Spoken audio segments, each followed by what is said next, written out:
साथियों नमस्कार। स्वागत है आपके अपने YouTube channel Shivaji winners teaching subjects में। आज हमारी ये है क्लास 7 और हम पढ़ रहे हैं बीएड सेकेंड सेमेस्टर का पेपर नंबर 3 जिसका नाम है शिक्षा के तकनीकी परिप्रेक्ष्य या फिर टेक्नोलॉजिकल पर्सपेक्टिव ऑफ एजुकेशन। आज हम यूनिट फर्स्ट के चैप्टर नंबर 1 का टॉपिक पढ़ रहे हैं शैक्षिक तकनीकी की प्रकृति एवं विशेषताएं या फिर nature and characteristics of educational technology. तो चलिए देर न करते हुए देख लेते हैं। शैक्षिक तकनीकी की प्रकृति एवं विशेषताएं निम्नलिखित हैं। तो कौन कौन सी विशेषताएं हैं शैक्षिक तकनीकी की प्रकृति एवं विशेषताएं कौन कौन सी हैं शैक्षिक तकनीकी की, देखते हैं। जैसा कि हमारा फर्स्ट हेडिंग पड़ेगा विज्ञान एवं तकनीकी पर आधारित, है ना। तो क्या है विज्ञान एवं तकनीकी पर आधारित शैक्षिक तकनीकी की प्रकृति और विशेषताएं, ये लिखा हुआ है, पढ़ते हैं। शैक्षिक तकनीकी का आधार विज्ञान है। शैक्षिक तकनीकी का आधार क्या है? विज्ञान। शैक्षिक तकनीकी के अंतर्गत विज्ञान एवं तकनीकी की विभिन्न विधियों, अनुप्रयोगों एवं प्रभावों का अध्ययन करते हैं। इसलिए शैक्षिक तकनीकी की प्रकृति को विज्ञान एवं तकनीकी पर आधारित माना जाता है। आगे पढ़ते हैं। हमारी दूसरी हेडिंग पड़ेगी नवीन विचारों का प्रयोग या फिर यूजिंग न्यू आइडियाज। क्या होता है नवीन विचारों का प्रयोग? शैक्षिक तकनीकी में नवीन विचारों का प्रयोग किया जाता है। किसमें? शैक्षिक तकनीकी में नवीन विचारों, न्यू आइडियाज का प्रयोग किया जाता है। वैज्ञानिक ज्ञान का शिक्षण तथा प्रशिक्षण में प्रयोग किया जाता है ना। शिक्षण प्रशिक्षण यानी कि पढ़ाना और किसी बात का प्रशिक्षण करना यानी ट्रेनिंग देना में किसको प्रयोग किया जाता है? नए विचारों का या फिर न्यू आइडियाज का। शैक्षिक तकनीकी मनोविज्ञान, विज्ञान, कला, तकनीकी दृश्य श्रव्य सामग्री तथा यंत्र आदि से बहुत सहायता लेती है। शैक्षिक तकनीकी द्वारा कक्षा शिक्षण को वैज्ञानिक, वस्तुनिष्ठ, सरल व प्रभाव उत्पादक बनाया जा सकता है। आगे पढ़ते हैं। हमारी तीसरी हेडिंग पड़ेगी वैज्ञानिक सिद्धांतों का प्रयोग, एप्लीकेशन ऑफ साइंटिफिक प्रिंसिपल्स। क्या होता है? शैक्षिक तकनीकी के अंतर्गत विज्ञान एवं तकनीकी का प्रयोग किया जाता है। किसके अंतर्गत? शैक्षिक तकनीकी के अंतर्गत विज्ञान एवं तकनीकी का प्रयोग किया जाता है। अतः यह विज्ञान का व्यवहारिक रूप है। शैक्षिक तकनीकी एक गतिशील, प्रगतिशील एवं प्रभावशाली उत्पादक विधि है जिसमें विभिन्न वैज्ञानिक सिद्धांतों का प्रयोग किया जाता है। शैक्षिक तकनीकी शिक्षा में विज्ञान एवं तकनीकी के प्रभावों का अध्ययन करती है। इसमें प्रोग्राम सीखना, सूक्ष्म शिक्षण, वार्तालाप शिक्षण या वार्तालाप विश्लेषण, video tape, tape recorder, projector एवं कंप्यूटर जैसी विभिन्न विधाओं का प्रयोग किया जाता है। किसमें? वैज्ञानिक सिद्धांतों के प्रयोग में इन सब चीजों का प्रयोग किया जाता है। इस प्रकार से हमारी चौथी हेडिंग पड़ेगी क्या? प्रणाली उपागम, जिसको इंग्लिश में कहते हैं सिस्टम अप्रोच। आजकल यह उपागम शैक्षिक प्रशासन के क्षेत्र में अत्यंत लोकप्रिय होता जा रहा है। इसके प्रयोग द्वारा शिक्षा, शैक्षिक प्रणाली, शैक्षिक प्रशासन तथा शैक्षिक प्रबंध अत्यंत प्रभावशाली, संयमित, कम खर्चीला एवं महत्वपूर्ण हो गया है। शैक्षिक तकनीकी निरंतर विकासशील, प्रगतिशील एवं प्रभाव उत्पादक विधि है। शैक्षिक तकनीकी विद्यालय को एक प्रणाली अथवा क्रम के रूप में मानती है।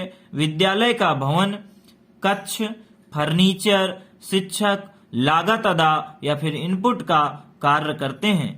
विधियां, प्रविधियां, युक्तियां, दृश्य श्रव्य सामग्री का प्रयोग कक्षा शिक्षण, परीक्षा आदि को प्रक्रिया मान सकते हैं एवं छात्रों की योग्यता अथवा सीखने के अनुभव, प्रदा या फिर आउटपुट माने जाते हैं।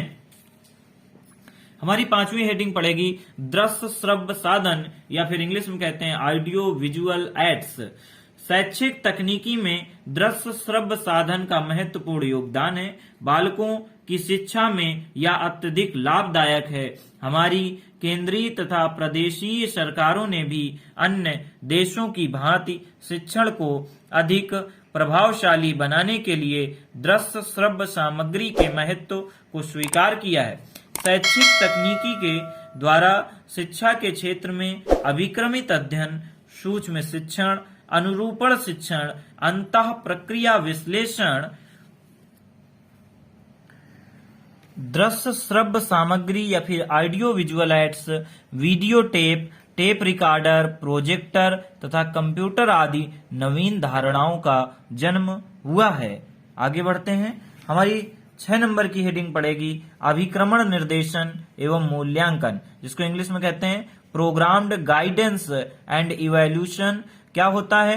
शैक्षिक तकनीकी में विभिन्न विधियों द्वारा बालक को अभिक्रमण निर्देशन दिए जाते हैं। कह रहे कई विधियों से बालक को अभिक्रमण निर्देशन दिए जाते हैं तथा उस निर्देशन का पूर्ण परिचय देने के बाद उसका मूल्यांकन किया जाता है कि बच्चे को किसी बात का निर्देशन देने के लिए उसका मूल्यांकन यानी उसका टेस्ट वगैरह लिया जाता है, परीक्षा ली जाती है। शैक्षिक तकनीकी शिक्षा संबंधी मूल्यांकन तथा निर्देशन में वैज्ञानिक रूप से सुधार करती है। आगे पढ़ेंगे। हमारी 7 नंबर की हेडिंग पड़ेगी शैक्षिक नियोजन अथवा संगठन। इसको इंग्लिश में कहते हैं एजुकेशनल प्लानिंग एंड ऑर्गेनाइजेशन। क्या होता है? यह शिक्षण अधिगम के तरीकों एवं तकनीकी के विकास पर बल देती है। यह सीखने की परिस्थितियों के संगठन पर बल देकर लक्ष्य को प्रभावित करती है। अतः शैक्षिक तकनीकी की प्रकृति को शैक्षिक नियोजन अथवा संगठन पर बल देने वाली माना जाता है। 8वीं हेडिंग हमारी पड़ेगी शिक्षण अधिगम प्रक्रिया, जिसको इंग्लिश में कहते हैं टीचिंग लर्निंग प्रोसेस। आगे बढ़ते हैं। शैक्षिक तकनीकी के अंतर्गत शिक्षण अधिगम जिसको कहते हैं टीचिंग लर्निंग का अत्यंत महत्वपूर्ण स्थान है। शैक्षिक तकनीकी शिक्षण अधिगम यानी टीचिंग लर्निंग में आने वाली विभिन्न समस्याओं का निदान करती है। इसलिए कहा जाता है कि शैक्षिक तकनीकी शिक्षण अधिगम का एक महत्वपूर्ण पहलू है। आगे बढ़ते हैं। हमारी 9 नंबर की हेडिंग पड़ेगी क्या? शिक्षार्थी की विशेषताओं का विश्लेषण या फिर to analyse characteristics of the learners. क्या होता है?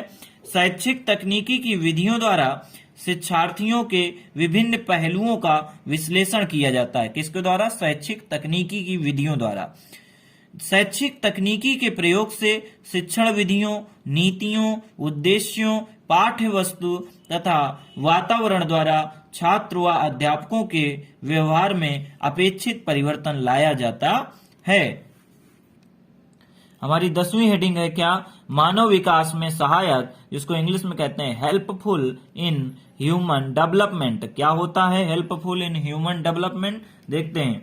शैक्षिक तकनीकी मानव के विकास, प्रगति एवं उनकी सुविधाओं में वृद्धि करने तथा जीवन की विभिन्न समस्याओं का समाधान करने में सहायता करती है। कौन? शैक्षिक तकनीकी। आगे बढ़ते हैं। हमारी लास्ट और 11 नंबर की हेडिंग क्या पड़ेगी? शैक्षिक तकनीकी एक स्थानापन्न है यानी एजुकेशनल टेक्नोलॉजी अ सब्स्टिट्यूट है। क्या होता है? शैक्षिक तकनीकी शिक्षण का स्थान नहीं ले सकती है। कहते हैं कि शैक्षिक तकनीकी आ जाने से ऐसा नहीं है कि बिना शिक्षक के ही हम शिक्षा को ग्रहण कर सकें। वही कह रहे शैक्षिक तकनीकी शिक्षक का स्थान नहीं ले सकती है, क्योंकि अदा जिसको अंग्रेजी में कहते हैं इनपुट, क्योंकि इनपुट शिक्षक के द्वारा ही हो सकता है। क्योंकि बालक के अंदर जो सीखने की प्रगति है वो किसके द्वारा ही संभव है? शिक्षक के द्वारा। साथ ही भावात्मक पक्ष का विकास भी, यानी एक किसी वस्तु से आप सीखते हैं, यंत्र द्वारा सीखेंगे तो भावनात्मक रूप से उसके जुड़ाव महसूस नहीं कर सकते, परंतु जब शिक्षक पढ़ाता है, सिखाता है तो उसके साथ हम भावनात्मक रूप से भी जुड़ जाते हैं। वही कह रहा है साथ ही भावात्मक पक्ष का विकास भी शिक्षक व छात्रों के मध्य अंतः प्रक्रिया द्वारा ही संभव है। ये थी हमारी क्लास 7 जो हमने 11 अलग अलग हेडिंगों के माध्यम से पढ़ा। और ये क्लास आपको कैसी लगी कमेंट बॉक्स में जरूर बताएं। धन्यवाद।